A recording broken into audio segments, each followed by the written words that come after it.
Bonjour à tous, aujourd'hui on plonge au cœur des forces qui animent notre planète. Les séismes, les volcans, on va essayer de comprendre pourquoi la Terre est si agitée. C'est un chapitre super important pour le brevet, alors on reste bien concentré et on va décortiquer tout ça ensemble. C'est parti! Alors, regardez-moi ces deux images. D'un côté, on a la puissance brute d'un volcan en éruption et de l'autre, la dévastation laissée par un séisme. Ces deux phénomènes, ils sont vraiment les signes les plus spectaculaires de l'énergie qui se cache juste sous nos pieds. Ils nous rappellent une chose essentielle, la Terre est une planète bien vivante. La grande question qu'on va se poser est donc toute simple. Pourquoi la Terre tremble et pourquoi elle s'enflamme? On va mener l'enquête, un peu comme des scientifiques, et on va voir que ces événements, ils ne sont pas du tout dus au hasard. Ce sont en fait des indices d'un mécanisme global bien plus grand qu'on ne l'imagine. Voici notre plan de route pour tout comprendre. D'abord, on va regarder les indices en surface. Ensuite, on assemblera le puzzle des plaques. Puis, un point super important, la méthode pour le brevet. Après ça, on découvrira le moteur qui fait tourner la planète, et on terminera avec une fiche express pour être sûr de tout retenir. Allez, on attaque! Première étape de notre enquête. On part de ce qu'on peut observer, de ce qui est visible. Les volcans et les séismes sont donc nos points de départ, nos premiers indices pour comprendre l'activité interne de la Terre. Pour comprendre un phénomène, la première chose que fait un scientifique, c'est de regarder où il se produit. On fait une carte. C'est exactement ce qu'on va faire. Où est-ce que les séismes et les volcans se déclenchent sur notre planète? Voici une carte qui montre la localisation de tous les séismes importants sur une année. La première chose qui saute aux yeux, c'est que leur répartition n'est pas du tout aléatoire, pas du tout au hasard. On voit très clairement que les séismes s'alignent. Ils forment des sortes de longues cicatrices à la surface du globe. Ils dessinent des bandes assez étroites et continues, surtout au milieu des océans et le long de certains continents. Et maintenant, regardez bien cette deuxième carte, celle des volcans. La ressemblance est frappante, non ? Les volcans actifs se trouvent quasiment aux mêmes endroits que les séismes. Et cette superposition, ce n'est évidemment pas une coïncidence.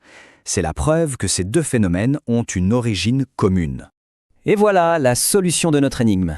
Quand on superpose les zones sismiques et volcaniques, on dessine en fait les contours de vastes zones très calmes qui sont séparées par ces frontières très actives. Ces zones calmes, ce sont les fameuses plaques tectoniques ou plaques lithosphériques. La surface de la Terre est donc un immense puzzle dont les pièces bougent les unes par rapport aux autres. Et toute l'activité se concentre logiquement aux frontières, là où les plaques se frottent, se heurtent ou s'écartent. Alors ça, c'est la définition à connaître par cœur pour le brevet. Une plaque lithosphérique, c'est quoi? C'est une zone rigide et stable de la surface de la Terre. Elle fait à peu près 100 km d'épaisseur et ses limites, ses frontières sont marquées par une forte activité sismique et volcanique. On retient bien les mots-clés: rigide, stable et délimité par l'activité. Et que se passe-t-il à ces frontières? Il y a deux grands cas de figure. Soit deux plaques s'écartent, c'est la divergence. Ça se passe au niveau des dorsales au fond des océans et ça donne un volcanisme plutôt calme qu'on appelle effusif. Soit, à l'inverse, deux plaques se rapprochent, c'est la convergence. Ça va créer des fosses océaniques ou des chaînes de montagnes, avec un volcanisme souvent très violent, le volcanisme explosif. Bon, maintenant, passons à une partie cruciale pour votre réussite, la méthode. Au brevet, on va toujours vous demander d'analyser des documents. Savoir le faire correctement, c'est s'assurer des points, parfois même assez faciles. On va voir ensemble comment on décortique un graphique. Prenons un cas concret, ce graphique. Il nous montre l'évolution de la vitesse de la plaque indienne au cours du temps. Ça peut avoir l'air un peu compliqué comme ça, mais vous allez voir, avec la bonne méthode, c'est très simple. La méthode, c'est simple. Elle se fait en 3 temps. D'abord, 1. Lire. On identifie bien le titre, ce qu'il y a sur l'axe vertical, ici la vitesse en centimètres par an, et sur l'axe horizontal, le temps en millions d'années. Ensuite, 2. Décrire. On observe la courbe et on décrit ce qu'on voit. En utilisant les chiffres, les valeurs précises. On repère les moments où ça change. Et enfin 3. Conclure. On fait une phrase simple qui résume l'info principale qu'on a trouvée. Et voilà ce que ça donne, une réponse parfaite, type brevet.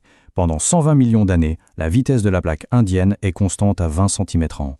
Il y a 40 millions d'années, sa vitesse chute brutalement pour se stabiliser à 5 cm/an. C'est précis, ça utilise les chiffres du graphique, c'est exactement ce qu'on attend de vous. Pour la petite histoire, l'hypothèse pour expliquer ce changement brutal, c'est tout simplement le début de la collision entre l'Inde et l'Asie qui a formé l'Himalaya.